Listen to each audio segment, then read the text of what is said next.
Dios les bendiga, amados hermanos y familia Maranata. ¿Cuántos han sido bendecidos en esta hora? ¿Cuántos han sentido su presencia? ¿Verdad que realmente traíamos ganas acumuladas de alabar al Señor, verdad? Y de oír su bendita palabra. En esta hora vamos a tener el gusto, el privilegio de hacer este foro de preguntas y respuestas, entendiendo, amado hermano, que no todo lo sabemos. El Espíritu Santo nos va a hacer el favor y nos va a dar la gracia para contestar las que tengamos alcance, y a las que no, pues que el Señor nos ayude a orar y a buscar las respuestas. Entonces la dinámica es que usted pueda anotar sus preguntas en algún papelito. Mi esposita las tiene aquí, ella las está escaneando. Y si en caso terminamos las preguntas aquí escritas y usted tiene alguna, entonces le vamos a pasar el micrófono, ¿verdad? Entonces, pero primero vamos a contestar las que están aquí escritas. No sé si se entendió, no sé si me escucha. ¿Sí? Bueno. En la parte de atrás como que hay mucho movimiento, ¿verdad? Solo los que son necesarios atrás. ¿Quiénes son los delegados, cielo? La hermanita Andrea, mi hermanita Andrea y mi hermanita Damaris y mi hermanita Lupe son las únicas que deben de estar ahí atrás, por favor. ¿Sí? ¿Cuántos creen que Dios es un Dios de orden? Amén, hermano. Entonces, por favor, venimos a esto, a ser edificados, ¿verdad? Dios les bendiga, mis amados. Vamos a comenzar a leerle, les voy a leer las preguntas y ya ustedes levantan la mano el que quiera contestarlas. Tengo una pregunta y dice: ¿por qué tenemos que danzar? ¿Por qué tenemos que danzar? Amén. ¿Quién dijo yo? Vamos en orden alfabético. Adán. La líder de danza. ¿Dónde está la de danza? ¿Dónde está la líder de danza? Bueno, son muchas preguntas, cielo. La pregunta es: ¿por qué debemos danzar? Yo no sé si alguien la quiere contestar. Mi hermano Barcos, mi hermano Adán, por favor, tomen libertad. Bueno, gloria a Dios. Cuando vivíamos en el mundo secular y nos invitaban a una fiesta, ¿bailaba o no bailaba? ¿O se quedaba ahí como mojigato viendo a los demás bailando? ¿Verdad que bailaba? ¿Verdad que se gozaba? Se gozaba cantando música que lo incitaba a beber, a fornicar, a drogarse, a agredir, y se gozaba, ¿verdad? Dice la Biblia que Dios en este tiempo va a restaurar el tabernáculo caído de David, y esa figura la tenemos porque David, dice la Biblia, que cuando él llevó el arca, trajo el arca a Jerusalén, dice que él danzaba, dice que él remolineaba, brincaba. Tanto era su gozo en la danza, que la misma Biblia dice que se le veían sus interiores. ¿Se puede usted imaginar cómo danzaba? Y danzaba ante el rey, ante el creador del universo. Y su esposa le dice, esta Mical le dice: tú eres rey y te hiciste vil porque las sirvientas vieron tus interiores. Y él dijo: para el Rey de Reyes yo me haré más vil. Por eso cantamos ese coro, ¿eh? Para el Rey de Reyes yo me haré más vil, porque la misma Biblia dice que Jehová danza en medio de la alabanza de su pueblo. No sé si usted sintió la presencia de él, pero mire, qué privilegio es saber que Dios se desprende de la adoración de los serafines. No sé si alguien de ustedes cante mejor que un serafín. Nadie. Mas sin embargo se despoja de ese cántico y viene a danzar aquí. ¿Sí o no? Para que no le dancemos, para que no nos alegremos por el gozo de la salvación. El danzar no es una obligación. El que danza es libre. Por eso dice la Biblia que Jesús el Hijo, el que cree en el Hijo será, el que Él libere será verdaderamente libre. Entonces a lo mejor a veces todavía tienen ataduras, a lo mejor todavía están en cárceles, en prisiones y necesitan ser liberados, ¿verdad? Entonces la danza es una expresión de gozo, de alegría y de sobre todo de expresarle al mundo espiritual, sobre todo al mundo espiritual, que somos libres. Amén. Quiero agregar, mis hermanos, buenas noches a todos. Que es bien importante, fíjense que como decía mi hermano, nos tenían sometidos, pero bien allá bailábamos la guaracha sabrosona, hermanos, pero le estábamos dando el deleite al diablo. El mar rojo, mi amado hermano, es figura de nuestro bautismo. Cuando llegamos a los pies de Cristo, nosotros fuimos bautizados, ¿verdad? Y ahí se fue la vieja naturaleza del hombre. Entonces cuando el faraón, dice que faraón iba persiguiendo al pueblo de Israel, mi amado hermano, cuando le abrió el mar rojo y pasaron caminando en lo seco, dice que una mujer llamada María agarró el pandero. ¿Y sabes qué representa eso, hermano? Libertad. Libertad, porque María agarró el pandero y empezó a danzarle al Señor. ¿Cómo no celebrarle al Señor de señores fiesta, mi amado hermano, después de que yo estaba amargado? A danzarle todas las maravillas que hizo en nuestra vida, ¿verdad? Mis amados hermanos, yo solamente quiero citar algunas, valga la redundancia, citas bíblicas. Dice Salmo 150, todo lo que respire alabe a Jehová. ¿Usted respira? ¿Usted respira? Amén, mi hermano. Y usted sabe que somos cuerpo, alma y espíritu. Somos seres tripartitos que estamos conformados por cuerpo, alma y espíritu. Nuestro espíritu es el que adora al Señor. Esa es otra dimensión. Nuestra alma es la que alaba y nuestro cuerpo es el que danza. Se tiene que ver y evidenciar de alguna manera que yo tengo gozo y gratitud a Dios. Como dice el hermano, vemos que María fue una sierva. ¿Por qué danzó María? Porque ella vio que abrían el mar rojo. Ella vio que el faraón iba atrás y que abrían el mar rojo. Y ella danzó por gratitud, porque estaba viendo una maravilla de Dios. Entonces ella veía que venía el faraón y que el Señor se ponía entre él y faraón. Ay, hermano, ¿cómo no iba a danzar esa sierva? Entonces, si usted viene a este lugar y ve que está el enemigo, pero entre el enemigo y usted está el Señor, haciéndole victoria y haciéndole batalla, usted va a danzarle al Señor. Vemos otro siervo que danzó, que es David. ¿Por qué danzó David? Porque tenía la presencia de Dios, porque el arca había llegado a su casa, y usted sabe que el arca es figura de la presencia de Dios. David danzó. ¿Por qué, hermano? Porque la presencia estaba en su casa. Yo le pregunto, ¿la presencia está en este lugar? Amén, hermano. Ese es un motivo para danzar. Y usted también es la casa y el templo, la morada del Espíritu de Dios. Entonces, si usted tiene la presencia en usted, usted va a danzar, mi hermano. Amén. Y usted me va a decir, pero eso fue en el Antiguo Testamento. Pero usted y yo somos figura de David, porque déjeme decirle que David vivió un tiempo de gracia. Y déjeme explicarle esto de manera rápida. Usted sabe que Saúl fue rey o fue sacerdote. Era un rey. Y cuando Saúl se le ocurrió hacer la función de sacerdote, ¿qué le pasó? Hermano, dice que su reino se acabó porque usurpó una función. Pero vemos un David que fue rey y fue sacerdote. No solo gobernó, sino que hacía sacrificios a Dios. ¿Y lo mataron? ¿Le quitaron el reino?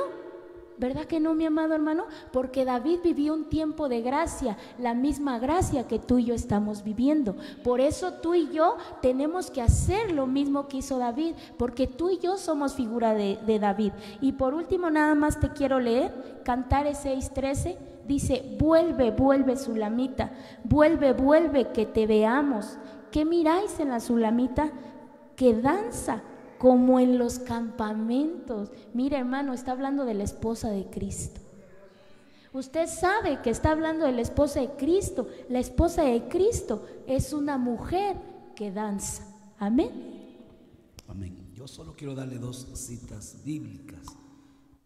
Tal vez la pregunta es ¿por qué tenemos? Y mi hermanito Barajas dijo bien, no tenemos, no es obligación.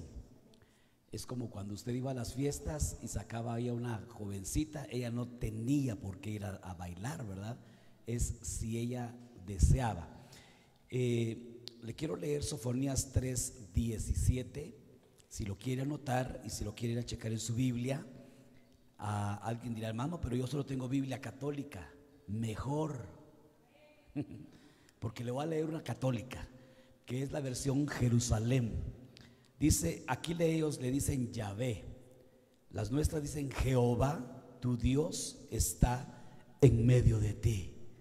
Mire qué noticia, Jehová, tu Dios está en medio de ti, un poderoso Salvador.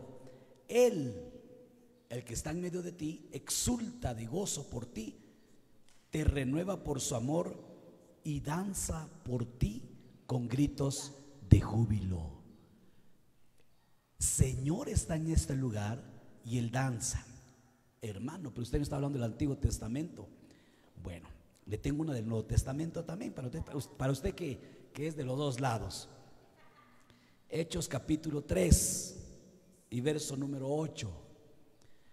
Había un cojo en el templo de la Hermosa y él estaba esperando una monedita que no afecte su economía. Pero el Señor tenía algo más que una monedita que no afecte su economía. El apóstol Pedro no tenía oro ni plata, sino él dice, lo que tengo te doy. Y entonces cuando él extiende la mano, dice en el verso 8, y de un salto se puso en pie y andaba, entró al templo con ellos, caminando, saltando y alabando a Dios. Hermano, ¿quién le dijo a él tienes que danzar? Nadie. Fue simplemente el Espíritu. Entonces el apóstol Pablo dice que tenemos que cantar y danzar en el entendimiento, pero también en el Espíritu. Amén. No sé si está clara la respuesta y si no, pues nos vuelve a preguntar.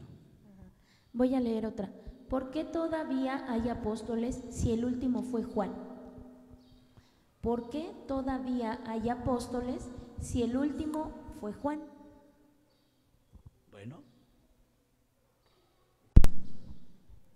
Bueno, si usted lee en el libro de los Hechos, aparece Pablo, ¿verdad? Juan era apóstol del Cordero. Debemos de entender que una cosa es ser apóstol del Padre, que era Cristo, apóstol del Cordero, que eran los 12, y hoy estamos viviendo la era del Espíritu Santo, en donde los apóstoles que hoy en día hay son apóstoles del Espíritu, y esos son innumerables. Está Pablo, está Silas, está Timoteo, está Bernabé. Entonces Juan no fue el último del Cordero, posiblemente sí, del Cordero. No sé si me está entendiendo. Una cosa es ser el apóstol. Dice la Biblia en el libro de Hebreos que Jesucristo fue el apóstol del Padre enviado. Y Jesucristo escogió 12 discípulos que los llamó apóstoles. Esos son los 12 del Cordero. Pero cuando leemos en el libro de Hechos, dice el Espíritu Santo, le dice a los apóstoles, apartarme a Bernabé y a Pablo para la obra a la cual los tengo que enviar. Entonces también está Bernabé, está Pablo, está Silas. No sé si me dice amén. Entonces, hermano, no es lo mismo ser apóstol del Cordero, apóstol del Padre, apóstol del Espíritu, que es lo que hoy en día se está moviendo para edificar a la iglesia. La figura la tenemos, hermano, mire, cuando Cristo escogió a sus 12, ¿en dónde estuvieron ellos? En toda la región de Jerusalén, ¿verdad? A ellos los mandó por esa región. Pero hermano, ¿quién está preparando a la novia?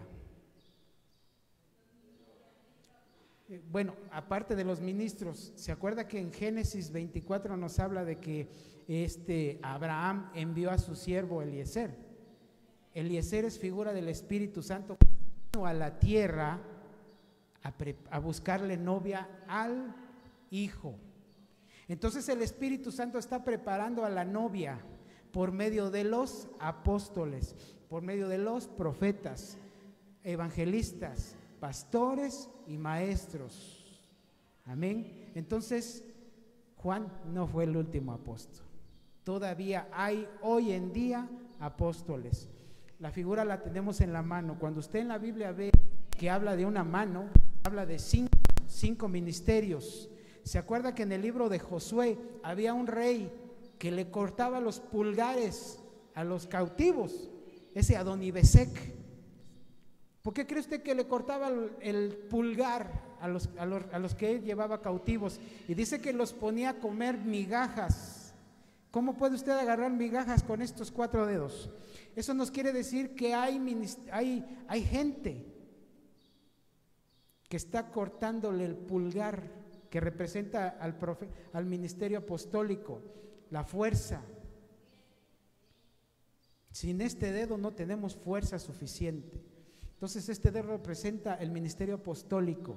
Hay muchos Adonibesec que le están cortando el pulgar a la mano del Señor.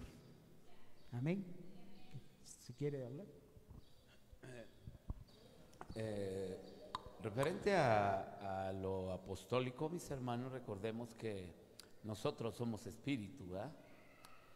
Y dice la Biblia, te voy a leer Primera de Corintios, Efesios, hermano. Efesios 4:11. Dice que Él dio a algunos el ser apóstoles, a otros profetas, otros evangelistas, a otros pastores y a otros maestros. ¿Por qué será, mi amado hermano, que dice ahí en el mismo contexto que cuando ascendió a las partes más bajas y posteriormente ascendió a lo alto, dice que a unos les dio el ser apóstoles? ¿Por qué? ¿Tú te has hecho esa pregunta, mi amado hermano? ¿Por qué lo hizo el Señor? Si ya no había apóstoles, ¿verdad? Tal vez es la... ¿Por qué? Porque recordemos, mis amados hermanos, que gracias a Dios nosotros creemos en los 5 ministerios, ¿verdad? Son los que cubren. Entonces, hermano, a mí me queda bien claro una cosa bien importante. Dice que los verdaderos ministros son los que temblaban, hasta temblaban para hablar, temblaban. No estudiaron ninguna en ningún estudio teológico, hermanos. Entonces a mí me da a entender por el Espíritu el Señor. Entonces, ¿cómo está esto? Que a algunos les dio el ser apóstol, a los otros profetas, evangelistas, pastores y maestros. Entonces la respuesta es para ataviar a la novia, ¿verdad? Para ataviar a la novia, y se los dio en espíritu, mis hermanos. ¿Por qué? Es por decirlo así. ¿Por qué mi hermano es maestro y el pastor es profeta? Porque el Señor fue el que les dio los dones a los hombres. No sé si me di a entender con esta aportación que estoy dando, hermanos, ¿verdad? Sí, tengo otra que dice: existen las sirenas, ya que Génesis 1:21 habla que creó monstruos marinos. Amén. No sé quién haya preguntado esto, pero que apunte Isaías 34. Yo por eso fui, mire, para los que tal vez piensan que no leo en papel, mire, todavía leo en papel, para que vea. Y esta versión, de hecho esta versión no existe así electrónica. Esta versión se llama San Jerónimo y esta tiene una traducción muy fiel del arameo. Y esta versión, si usted quiere anotar, capítulo 34 de Isaías, dice en el verso número 13: En sus casas nacerán espinas, ortigas y cardos en sus fortalezas. Serán esconderijos de dragón.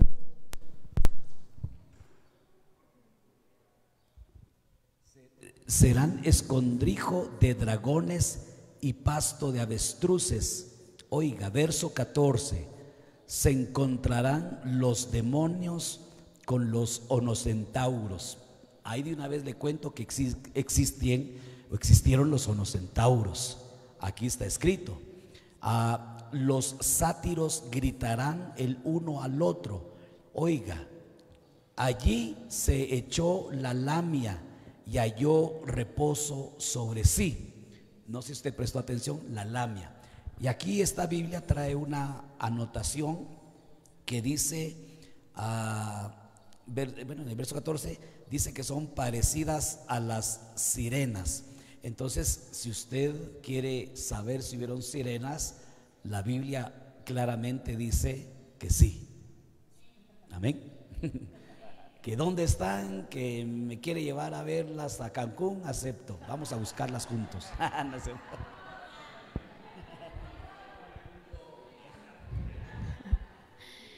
Leo otra pregunta, dice: ¿por qué en el Antiguo Testamento no se le llama Padre a Jehová?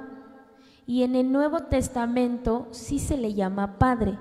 El mismo Señor, al dejar el modelo de oración, al decir Padre nuestro.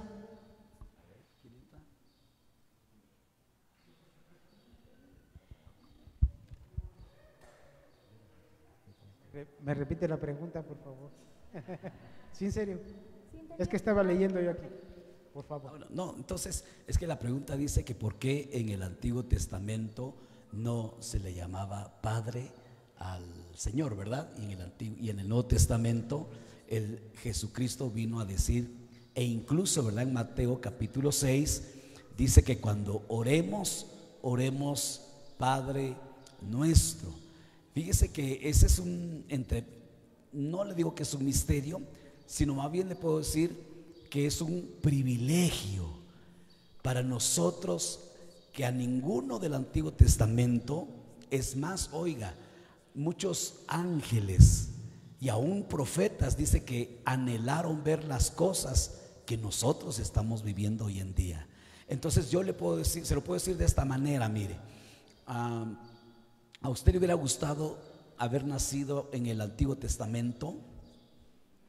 Entonces alguien podría decir, mire, yo hago estas preguntas a veces cuando estoy compartiendo, le digo, ¿a usted le hubiera gustado haber vivido en los tiempos de Moisés y ver el mar abierto en dos y ver las olas hechas paredes?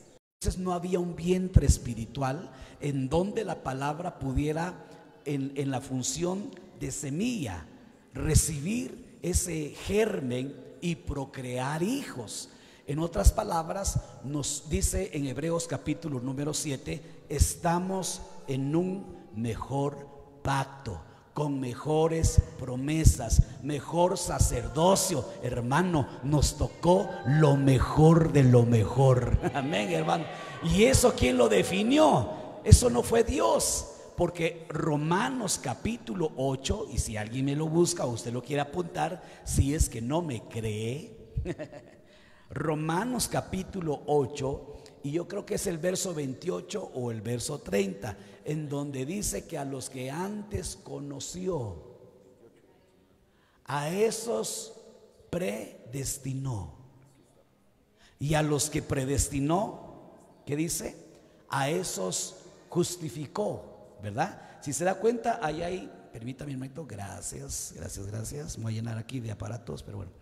Y sabemos que para los que aman a Dios, bueno, y a los que de antemano conoció, a esos predestinó para ser hechos conforme a la imagen de su Hijo, para que Él sea primogénito entre muchos. Y a los que predestinó, a estos llamó, y a los que llamó, a estos justificó, y a los que justificó, a estos también glorificó. Tiempo pasado, 5, ahí está la gracia, y de ahí de alguna manera también están los 5 ministerios, si es que usted quiere escudriñar ahí. Pero bueno, estamos en una mejor edad, estamos en un mejor pacto, hermano amado. Entonces, los del Antiguo Testamento, ellos no van a ser esposa de Cristo, ni siquiera son parte del cuerpo de Cristo. Nosotros somos parte no solo del cuerpo de Cristo, sino que de ese cuerpo, así como Adán durmió y le extrajeron una costilla, así también de ese cuerpo el Señor va a extraer a la esposa de Cristo.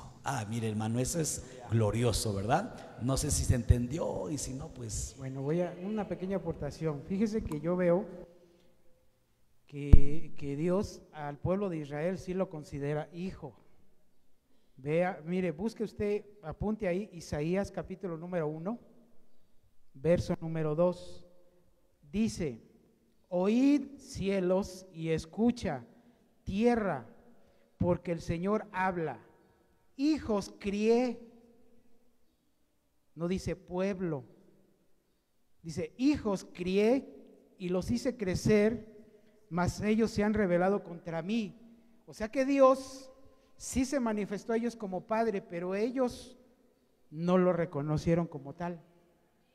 Entonces a mí me da a entender que también el reconocer a Dios como padre es una revelación. Aparte de que el Señor Jesús lo presentó como padre, es parte de la revelación que la novia tiene en reconocer paternidad. No sé si me está entendiendo. Ellos no reconocieron en Dios paternidad, le llamaban Adonai, le llamaban Hashem, le llamaban el Eterno, le llamaban de varias formas, pero no se atrevían a llamarle Padre, porque no lo reconocían como un padre, no había paternidad para ellos.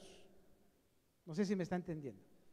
Y para nosotros, el privilegio que tenemos es de reconocerlo a Él como Padre. Amén. Gracias. Dice, ¿cómo puedo sentir la presencia de Cristo? ¿Cómo puedo sentir la presencia de Cristo? La Biblia dice en Juan capítulo número 4 que Dios es espíritu, y luego dice que los que le adoran en espíritu y en verdad es necesario que le adoren. Mi esposa explicó hace un momentito que somos espíritu, alma y cuerpo. ¿Cuál de esas tres partes cree usted que Dios se manifiesta? ¿En el espíritu, en el alma o en el cuerpo? Y entonces tendríamos que ver la figura del tabernáculo. El tabernáculo tenía atrio, lugar santo y lugar santísimo. ¿Dónde se manifestaba Dios? Pues en las tres partes. Pero si Dios es espíritu, Él necesita que en nosotros haya un receptor en nuestro espíritu. Y ese receptor, dice la Biblia en Efesios capítulo número 2, verso 1, que nosotros estábamos muertos en delitos y pecados. Entonces el Dios se hace manifiesto, como no, en el cuerpo y en el alma, pero en el espíritu es el lugar principal donde Dios desciende a manifestarse. Por eso es que es necesario que el hombre, Dios, mire, Dios puede sanar, Dios puede liberar, pero a Dios lo que más le interesa es salvar, número uno, al espíritu del hombre. Número dos, cuando una persona se bautiza, primera de Pedro 3, 18 al 21, dice que nosotros cobramos una conciencia nueva. La conciencia es una parte del alma. Entonces el espíritu recibe de parte de Dios la comunicación y a través de la conciencia se la traslada al alma. El alma son pensamientos, sentimientos y emociones. Y obviamente el cuerpo, dice el apóstol Juan: amado, yo deseo que seas prosperado en todo, así como prospera tu alma.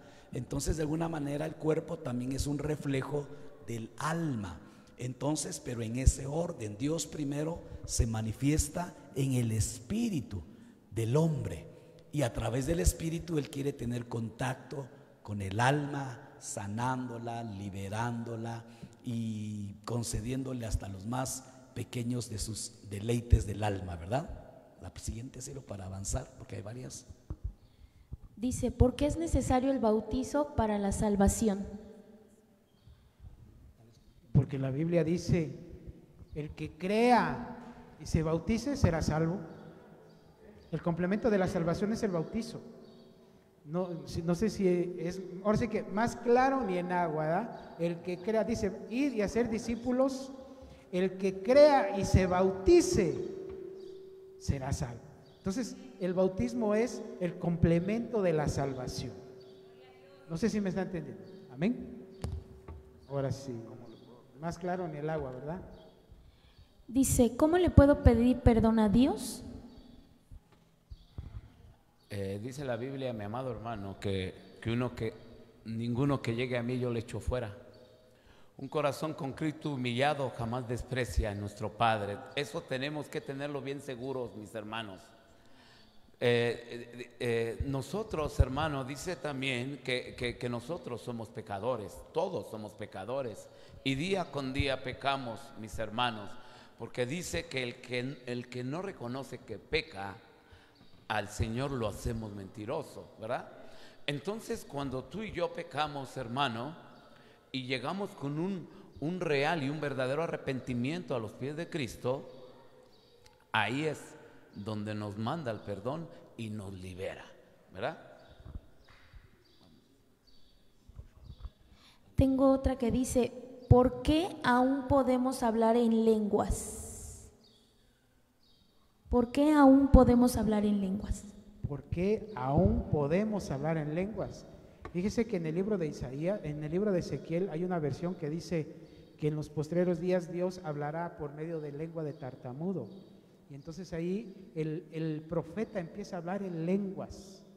Hay una versión que habla las lenguas, el profeta Ezequiel. Cuando usted recibe el bautismo del Espíritu Santo, la evidencia del bautismo se manifiesta hablando en lenguas. Una cosa es, el bautismo es una sola vez y la llenura es constante. Quiere decir que también usted tiene que estar hablando en otras lenguas. Esas lenguas nos ayudan a tener una comunicación con Dios. Dice la Biblia que nosotros hablamos con sonidos indecibles y el Espíritu Santo es el que intercede por nosotros. Entonces, es como si fuera nuestro traductor el Espíritu Santo. No sé si me dice amén. Hay cosas que nosotros no entendemos y esas lenguas son manifestación del Espíritu Santo. Amén. ¿Por qué todavía hablamos en lenguas? Porque usted está dando evidencia de que ya fue bautizado, ya fue investido por el Espíritu Santo y de que su cuerpo ha sufrido una transformación a un cuerpo ungido. Un cuerpo ungido. Amén. Amén. Tengo una pregunta que dice, ¿existen los Homo sapiens? ¿Usted qué cree, hermano? Nosotros somos Homo Nos vamos sapiens. a ver en el espejo, va a decir. Mire, hermano, le voy a explicar algo. Muy rapidito, quiero ser breve, pero hay dos tipos de creaciones. La creación de Génesis 1 y la creación de Génesis 2. En Génesis 1 dice que varón y hembra los creó juntos. Fueron creados por los dioses, eran parecidos a los seres humanos, es decir, eran seres encorvados. Por eso, lástima que no tengo aquí una foto, pero todos esos restos fósiles fueron reales, en donde el hombre era un poco más encorvado, la cabeza era un poco más grande.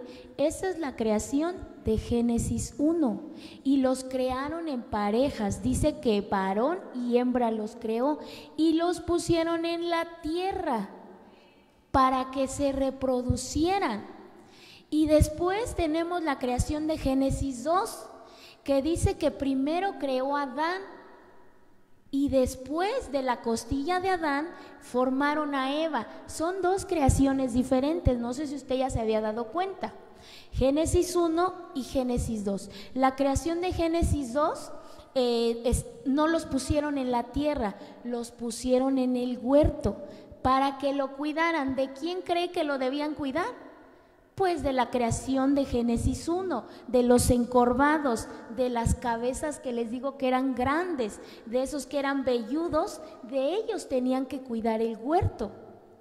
Entonces, cuando el hombre peca, y es expulsado del huerto, es decir, Adán, cuando Adán peca y es expulsado del huerto, dice que Caín, cuando Caín mató a su hermano, dice que fue a buscar esposa a la ciudad de Nod.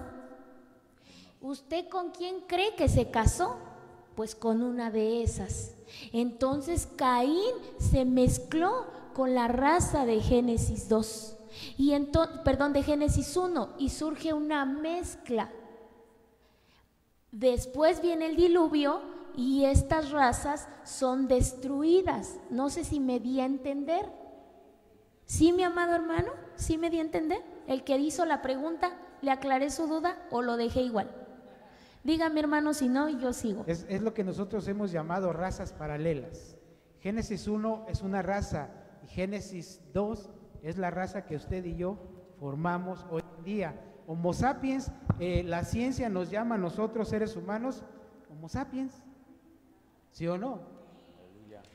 Si usted quería saber si hay Homo sapiens, véase o vea al hermano que tiene a un lado. Según la ciencia, usted es un Homo sapiens, o sea, un hombre que camina, un hombre que está a pie, ¿verdad? Pero si le quisieron insultar diciéndole troglodita, humanoide, entonces le dijeron que usted es de Génesis 1.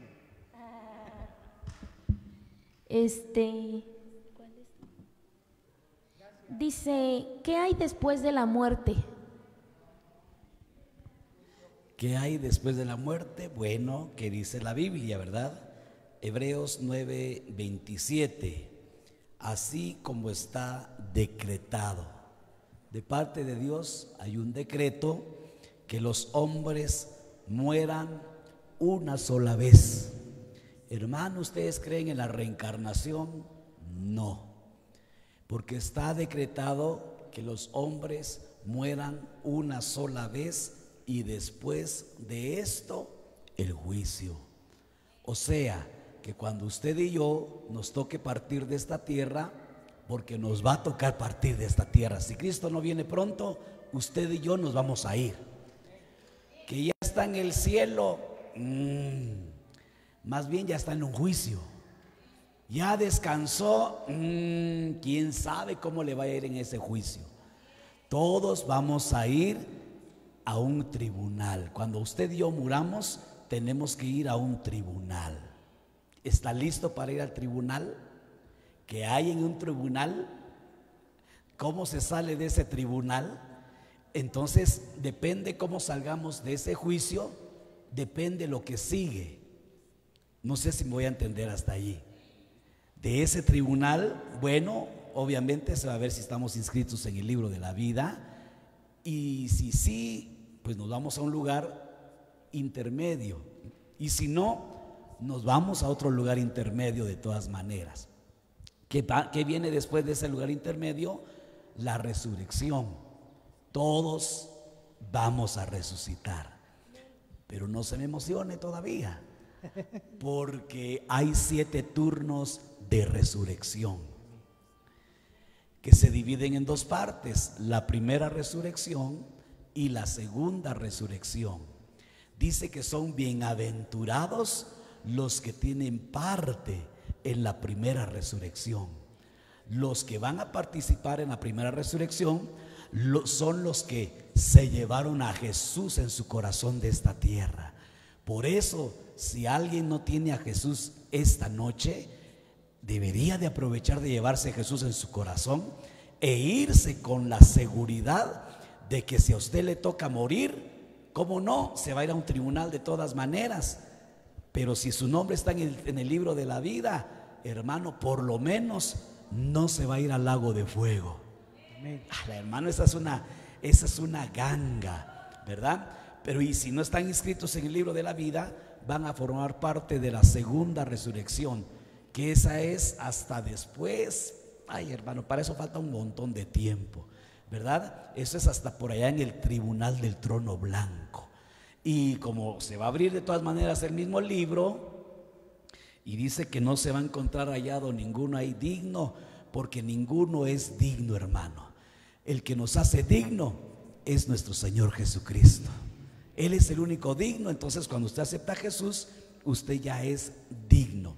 Y los que no estén inscritos en ese libro, esos se van a ir a lo que la Biblia le llama la muerte segunda, que es irse al lago de fuego, una eternidad de eternidades sin Dios.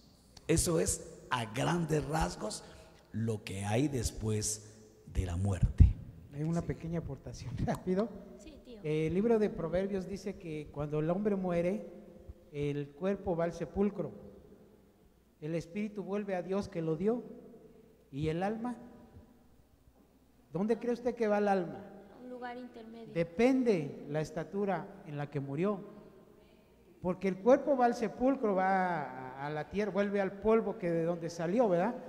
Y el espíritu, hermano, vuelve a Dios que lo dio, pero si el espíritu vuelve redimido, dice la Biblia que ese es un espíritu hecho ya justo, y Dios lo pone en la Nueva Jerusalén, donde hay espíritus de hechos ya justos. Pero si ese espíritu vuelve a Dios y no fue redimido, oiga esto, si ese espíritu vuelve a Dios y no fue redimido por la sangre de Cristo, lo van a poner en la Babilonia, que se va a volver un espíritu inmundo. Cuando un cristiano muere, su alma depende de la estatura en la cual murió. La figura la tenemos en Lucas capítulo 15, cuando nos habla de Lázaro y el rico, ¿verdad? Lázaro fue a un lugar paradisiaco, fue a las playas de Cancún, ¿verdad? Y el rico, ¿a dónde fue? El rico se quedó en México, en un lugar de tormento. Bueno, el rico estuvo en un lugar de tormento, él murió en una estatura. Lázaro se fue al paraíso, al seno de Abraham, murió en otra estatura.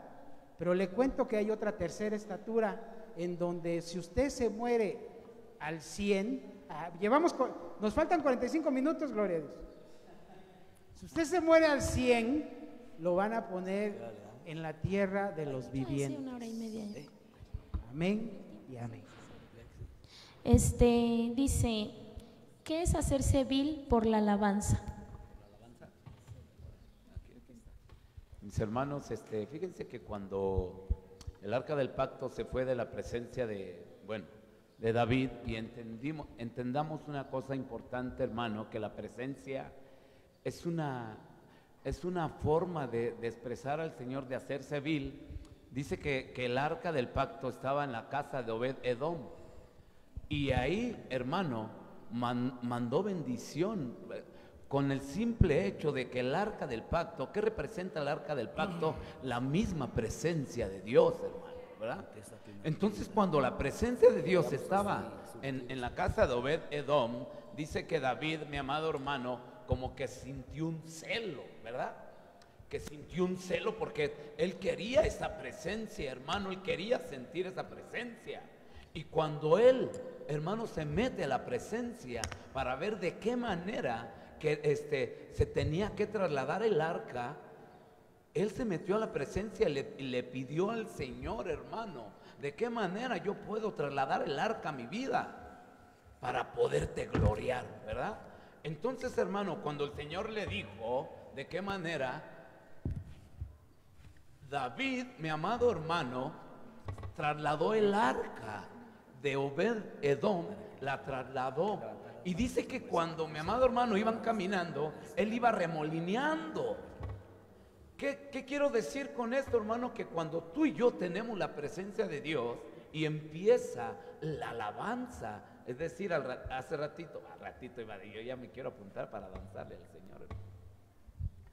Empezó a remolinear, hermano, de la presencia. Cuando tú y yo, mi amado hermano, nos llega la presencia de Dios a nuestra vida, ¿qué es vil? Es agachar la cabeza y reconocer que todo el poderío, toda la gloria, toda la honra al Señor, hermano, porque estamos reconociendo cuánto nos ha dado. Y el estar, la presencia de Dios en nuestra vida es igual a libertad, es igual a amar, es igual a expresar, hermano, todo lo que no podemos expresar, que está dentro de nuestro corazón. Cuando alguien tiene presencia de Dios y siente realmente esa presencia, por eso, hermanos, somos tan explosivos, porque sentimos el amor, el apapacho, el cariño, el aprecio de Dios, porque nos volvemos viles a su presencia.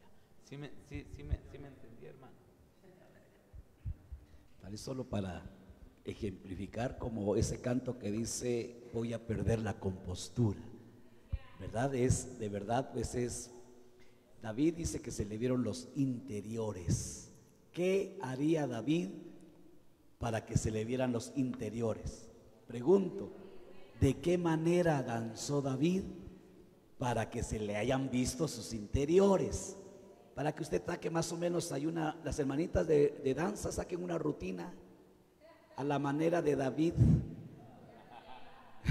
Solo que se ponen mayones, por favor. Siempre traemos. Siempre traen. Dale, Dice, ¿está? No sé cuál. Okay.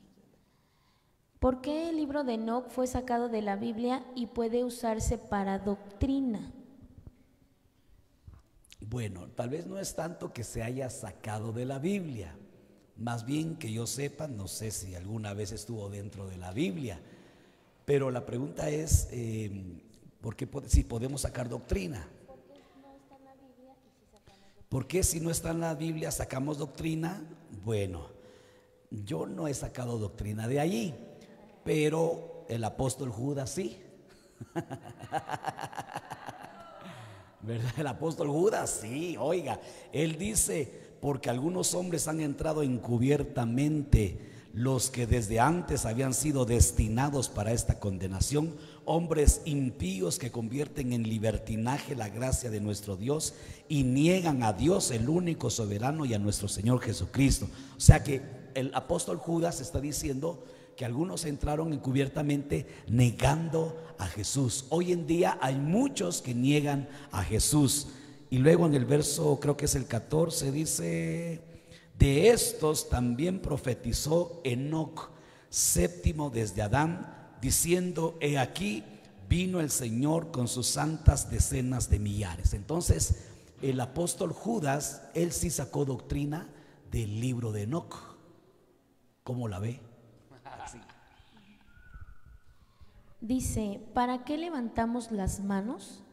Yo quiero leer el Salmo 141:2. Dice: suba mi oración ante ti como el incienso. O sea que mire, la oración sube delante de Dios. ¿Y qué otra cosa sube delante de Dios? El alzar mis manos como ofrenda de la tarde. O sea que cuando usted y yo levantamos las manos, sube como una ofrenda delante de Dios. Y hay un ejemplo que a mí me gusta mucho que usa nuestro pastor, que dice que cuando a usted lo asaltan en la calle y le dicen arriba las manos, ¿usted las baja o las sube?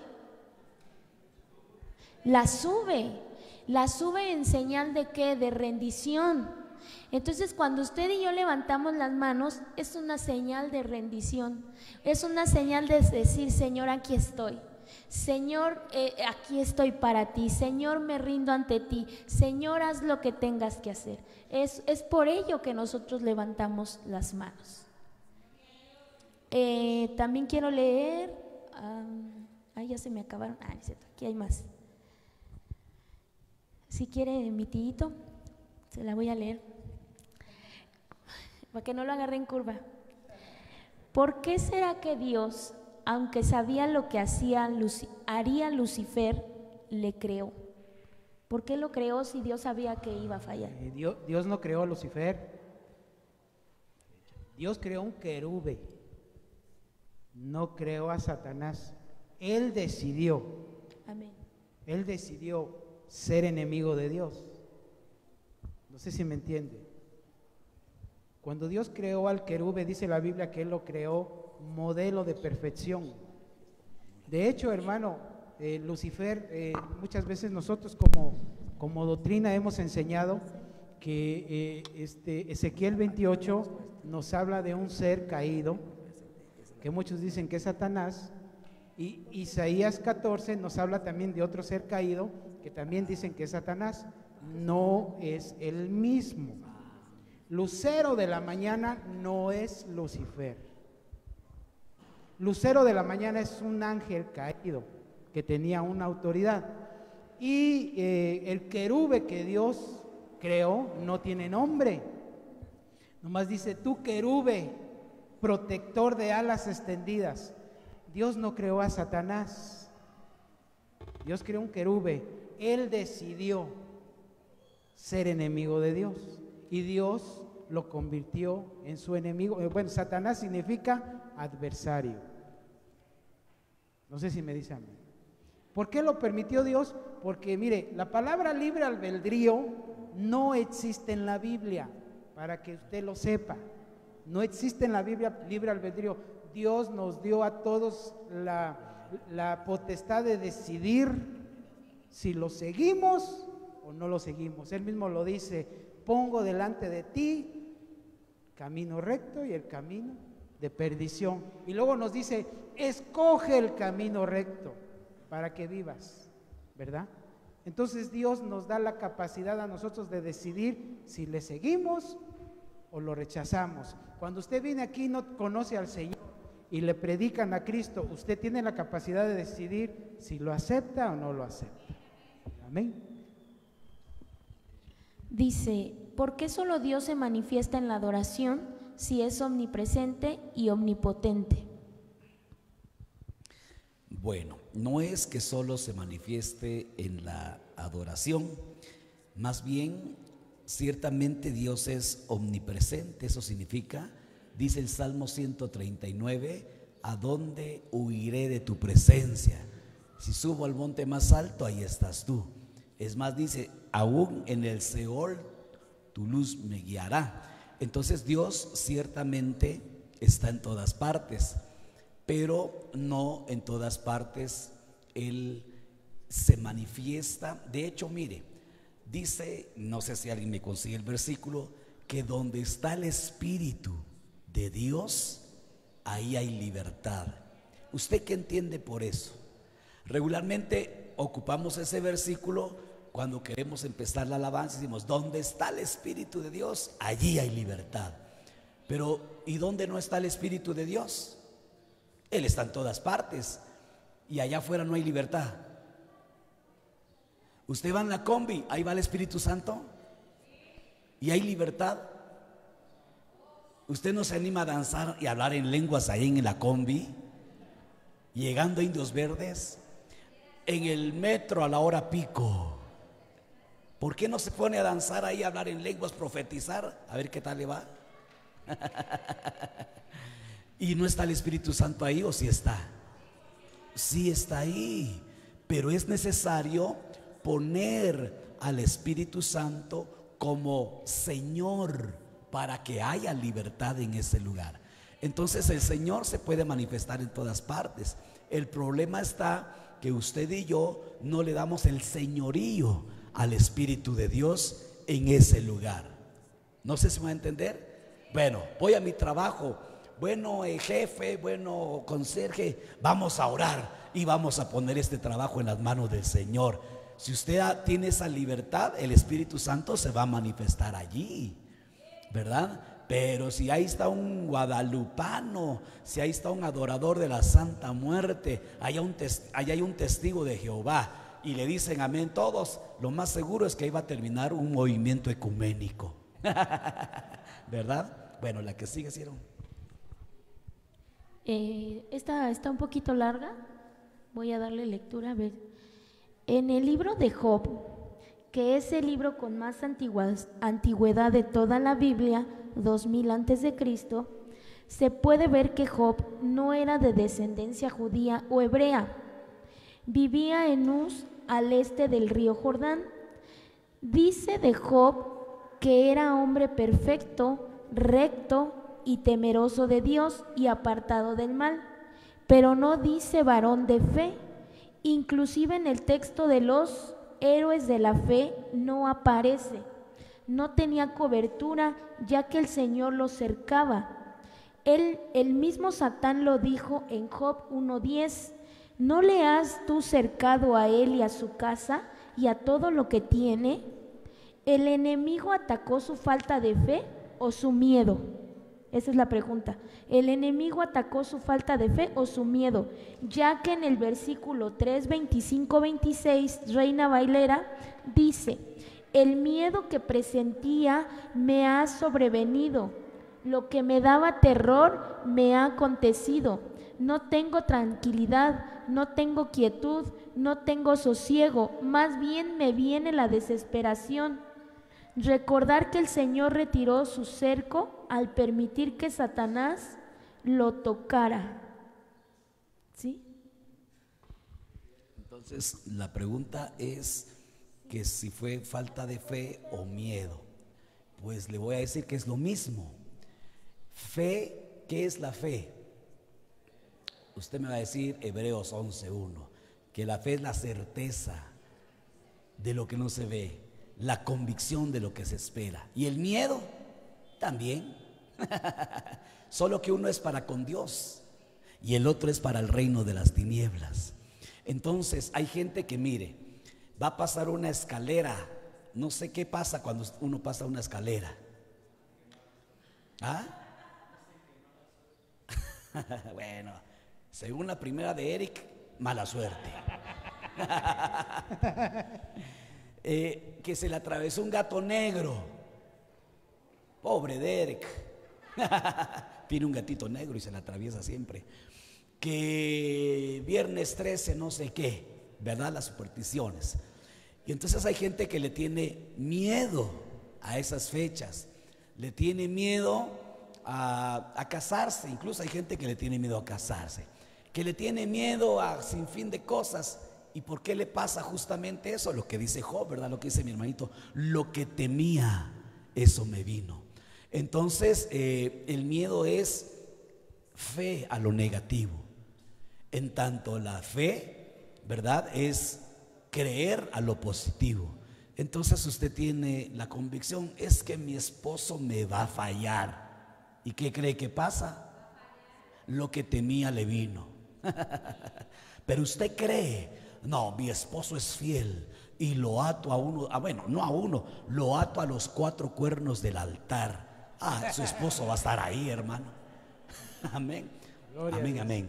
¿Algo Mire, más, cielo? yo, hacer esa aportación de lo que decía el hermano, que si Job tenía fe, porque él mencionó 4 aspectos que Dios decía, ¿verdad?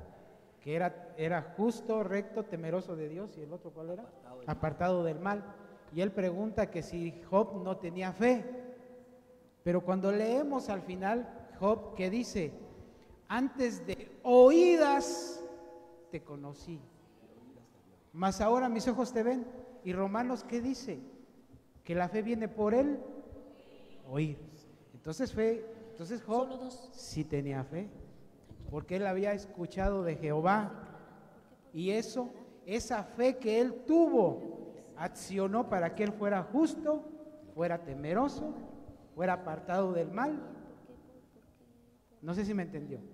Tenía fe, sí, pero esa fe activó para que él fuera esas 4 características que Dios nombra de él. Amén. Pero sí tenía fe Job.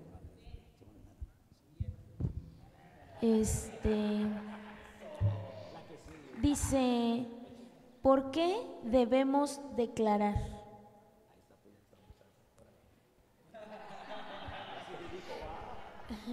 Lo que temía, eso le vino. Bueno. Lo que temía que me preguntaran de declarar. Tal vez Mateo 16, 19, Tito. Léelo. Y a ti te daré las llaves del reino de los cielos. Todo lo que ates en la tierra será atado en los cielos, y todo lo que desates en la tierra será desatado en los cielos. Amén. Mire, lo que pasa que muchas veces hay ocasiones en donde hay gente que dice: decreto esto, decreto aquello. Eso se llama metafísica. Una cosa es metafísica y otra cosa es declarar lo que creemos que Dios va a hacer. No sé si me entiende. Decreto, mire, a veces vemos una camioneta último modelo, una RAM de esas de las que corren y hacen ruido. Bueno, decreto y arrebato que va a ser mía. Eso es metafísica.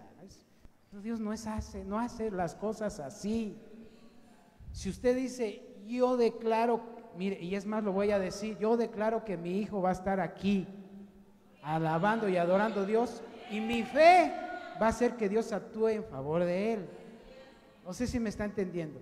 Declarar cosas materiales, eso es metafísica, eso es querer atraer riquezas, ¿verdad? Y tal vez usted está declarando una promesa de Dios, porque dice, cree tú y serás salvo tú y tu casa. Amén. Entonces usted está declarando que su hijo va a estar en este lugar. Gloria a Dios. Usted lo que está declarando es una verdad, una promesa del Señor, que tarde o temprano se va a cumplir. Amén. Pero por ejemplo, mi amado hermano, también caemos mucho en la sanidad.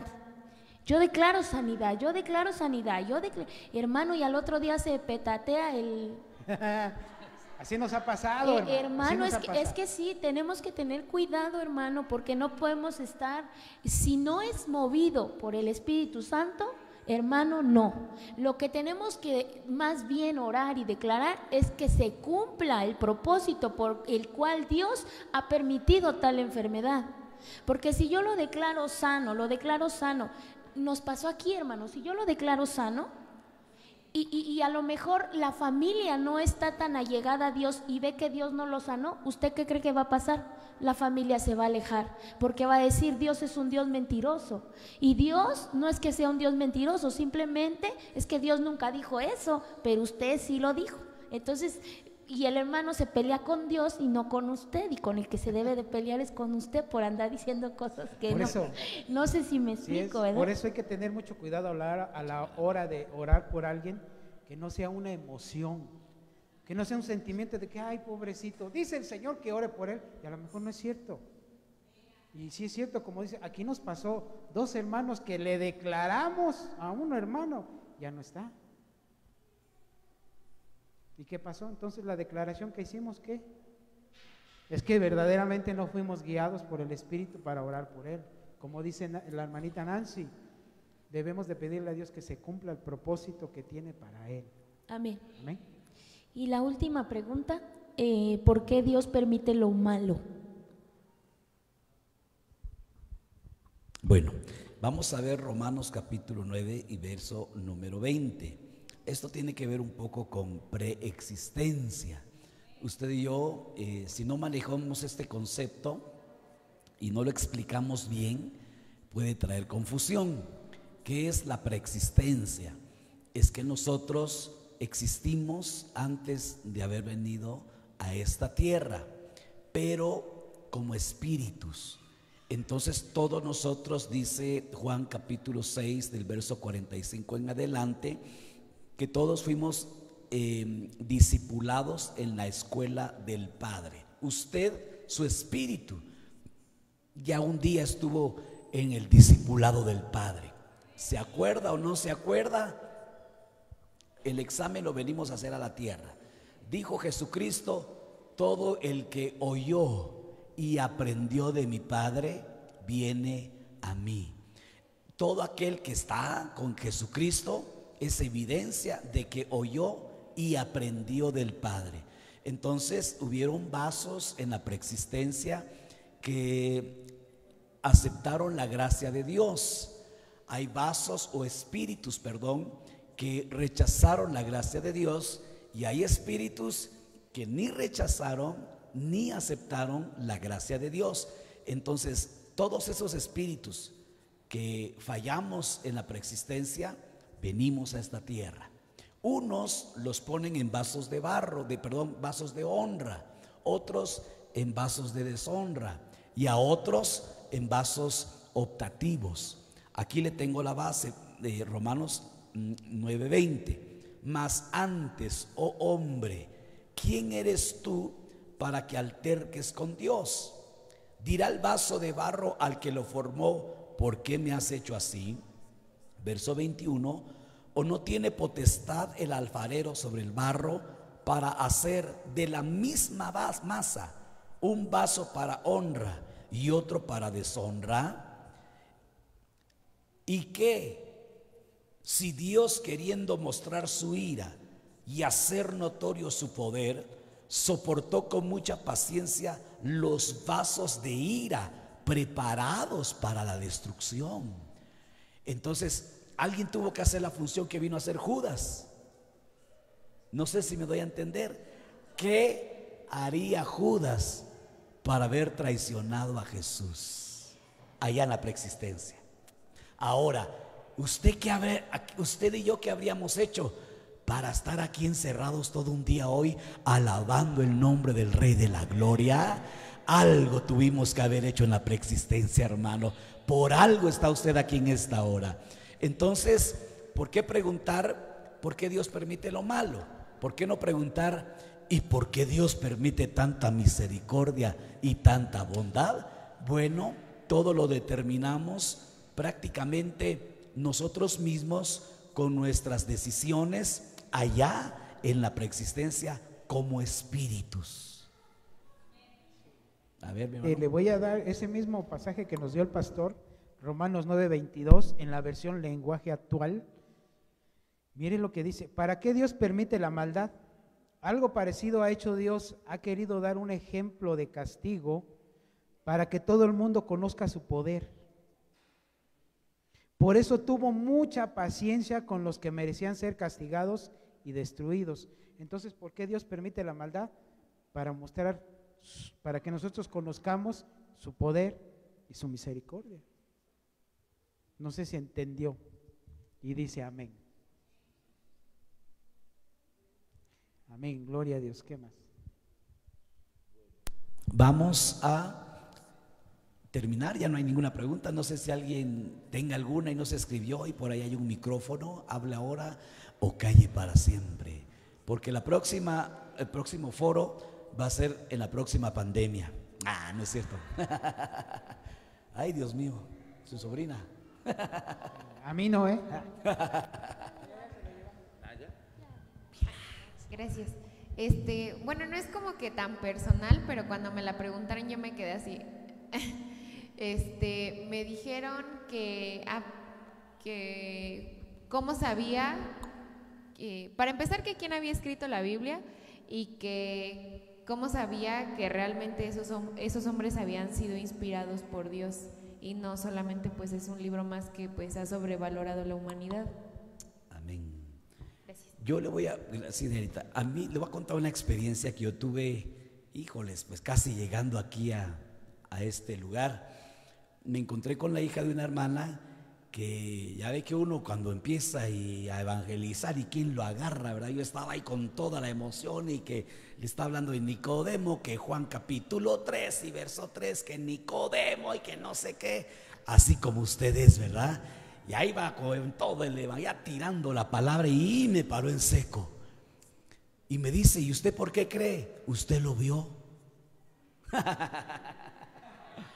Ya, le dije: oye, ¿ahora qué hago?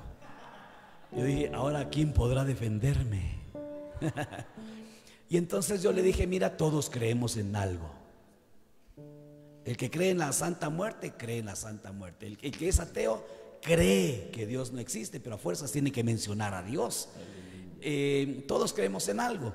Entonces le pregunté: ¿y tú en qué crees? No.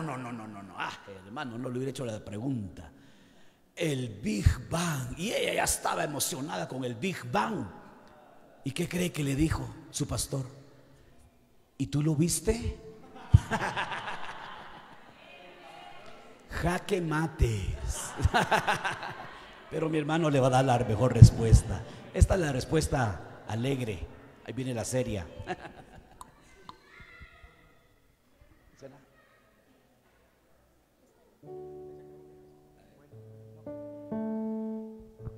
En el libro, en la carta, en la segunda carta a Timoteo, capítulo 3, verso 16, dice: toda la escritura es inspirada por Dios. Quiere decir que Dios inspiró, pero ¿a quién lo inspiró? A esos hombres que decidieron negarse a sí mismo y servir a Dios para los propósitos que Él tenía. Y dentro de los propósitos estaba que ellos llevaran el mensaje de salvación, pues. Entonces, en 2 de Timoteo le puedes decir, aquí dice, toda la escritura es inspirada por Dios. El problema es que en 2 de Timoteo dice que para el hombre natural todas las cosas que son de Dios le son locura y no las puede entender porque no tiene un espíritu que ustedes y yo tenemos. Entonces necesita primero nacer de nuevo. Todo lo que le puedas decir no lo va a entender porque necesita nacer de nuevo. Eso es como una vez tú me preguntaste, ¿qué es echarle las perlas a los cerdos? Tratar de explicarle estas cosas que son espirituales al que no tiene el espíritu para entenderlas. Eso es echarle las perlas a los cerdos, ¿verdad? Entonces es necesario mejor, predícale. Que Dios te dé dirección para predicarle, presentarle el mensaje. Tal vez quiero aportar algo importante, hermanos. Fíjense que a mí me ha pasado, hermano, yo cuando hay a veces que muchas veces me preguntan qué es la preexistencia, pero les pregunto y no creen. Precisamente, hermano, lo que acaba de decir mi hermano Marcos, ¿verdad? Es echarle las perlas a los cerdos, hermano, no van a entender. Y ahí nada más se desgasta uno, ¿verdad? Que gloria a Dios porque preguntan, pero si lo entienden, hermano, gloria a Dios. Pero si no, mis amados hermanos, en verdad, lo van a entender hasta que ellos también estén locos como tú y yo, hermano. Yo como también un testimonio, hace como 3 años que me encontraba estudiando en la universidad, un compañero ya grande, tal vez de unos 50 años, un cabezón así, con información a todo lo que daba, de verdad una enciclopedia. Y él me decía, y me hizo la misma pregunta que tú me decías, ¿verdad? Y yo, fíjate que ahí entendí que no era él el que me lo estaba preguntando, sino creo yo que era un espíritu que quería hacer flaquear mi fe o a ver qué me vas a decir, porque eso a uno lo así como que... Ese tipo de preguntas no pueden venir más que del mismo lado del fuego, del infierno, que son dardos del enemigo, que a uno lo hacen, pero sí es cierto. Y luego si te empiezan a explicar, ellos tanto que saben, te pueden confundir. Entonces yo aprendí esto, y yo le dije, ¿sabes qué? Y le contesté lo que me dice mi tío, es que no lo vas a entender, no te lo puedo explicar. Me dice, ¿pero quién te asegura que lo escribió? Es que no te lo puedo explicar. Y digo, eso es bien, maestro, eso es bien, profesor, y yo no te lo puedo explicar porque no lo entenderías, así de sencillo. Y desde ahí me dejó de molestar. Es que eso es fe, maestro, yo no te puedo explicar algo que es sobrenatural, que es divino, que es otra dimensión. Entonces fue como yo le contesté, ¿verdad? Pero yo creo que sí, definitivamente es un espíritu. Acuérdense que somos espíritus y las palabras llevan espíritu. Entonces, una de dos, o su espíritu me está ministrando a mí, o mi espíritu le está ministrando a él. ¿Cuál tiene más poder? ¿Cuál tiene más peso? Porque tendría que tener más peso mi convicción y mi fe, mis palabras de verdad, mis palabras de vida son las que tendrían que tener más convicción, pero a veces hay al revés, tienen más poder y la duda, el espíritu que lanza de duda, de incredulidad, de confusión, a veces puede tener más peso. Es así como yo lo manejé. Amén. Bueno, seres súbditos, mis palabras son espíritu y son vida, dijo Jesús. Y el apóstol Pablo dijo que las cosas espirituales se disciernen espiritualmente. Mi esposita dijo algo muy interesante. ¿Cómo se puede explicar lo sobrenatural? Con cosas naturales dejaría de ser sobrenatural. Si usted puede explicar lo que está pasando es natural, pero si no podemos explicar lo que le pasó al apóstol Pablo cuando fue llevado hasta el tercer cielo, eso no significa que hayan solo 3 cielos. A él lo llevaron almas del tercer cielo. Y en el tercer cielo dice que vio cosas inefables. No hay palabra, y eso que él era estudioso, él era un erudito. Él hablaba griego, hebreo, arameo, hermano. Sin embargo, no había palabras en esos idiomas. En la ciencia que él tenía, no se podía explicar lo que venía del cielo. Y tú y yo, ese versículo de Romanos 9 dice que tesoros, tenemos un tesoro en vaso de barro. Hermanos, gracias por Dios. Pero ahí con tus ojitos cerrados, si tú ya conoces al Señor, adora a Dios, dale gracias a Dios, porque el Señor lo dijo: te alabo, Padre, porque escondiste estas cosas de los sabios y de los entendidos. Ahí está, hermano, está la respuesta. El sabio y el entendido tiene la mente cerrada, pero se las revelaste a estos pequeños, porque así te plació. Al Padre le plació revelarnos al Hijo y a su bendita palabra. A ellos, tristemente, no. A ver si esto no es motivo de agradecerle y adorarle. Las naciones vendrán y te adorarán cuando tú eres santo, santo, santo, hermoso Dios, y más sublime que los cielos inocentes y sin mancha. Santo de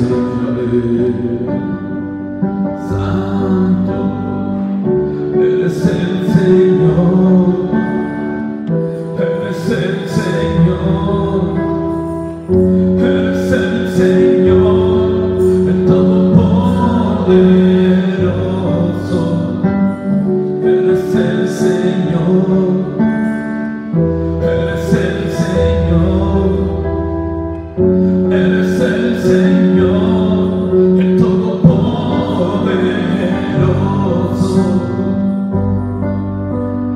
Santo, santo, santo.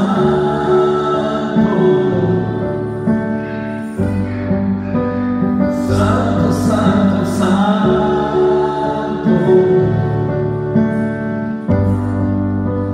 Santo, santo, santo Dios.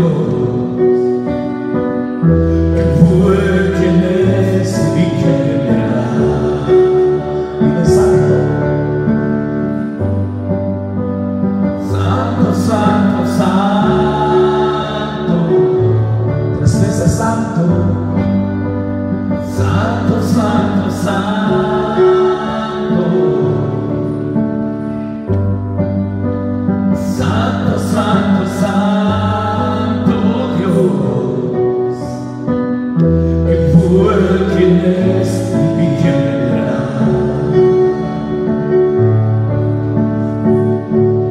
Santo y verdadero, lo que abres nadie cierra, lo que cierras nadie abre, hermoso Dios.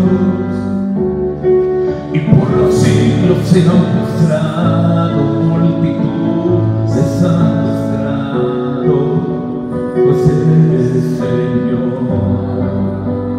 Santo, eres el Señor, eres el Señor, eres el Señor, el Todopoderoso, eres el Señor, eres el Señor, eres el Señor, el Todopoderoso. Santo, santo, santo.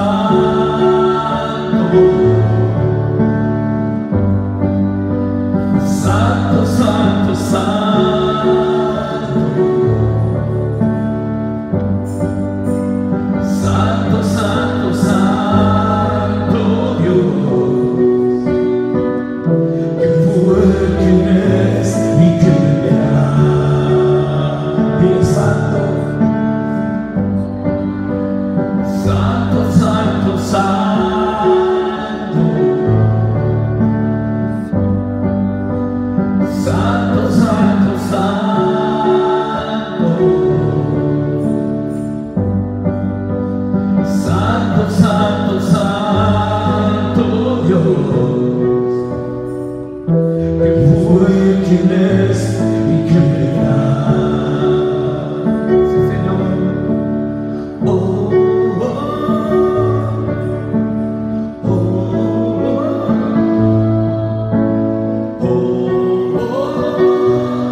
Santo Dios,